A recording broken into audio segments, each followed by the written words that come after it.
வள்ளல் நீ. மலைதோறும் படை வீடு இருந்தாலும் முருகாயன் மனவீடு வந்து அமர்வாய்.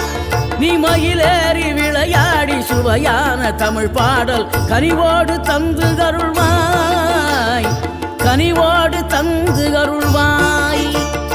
ஆறுபடை வீடும் அருள் வழங்கும் முருகா அருகே நீ ஓடோடிவா. மூவிரண்டு முகம் தொலிக்க 6 கரங்களுடன் ஆதரவு தரவோ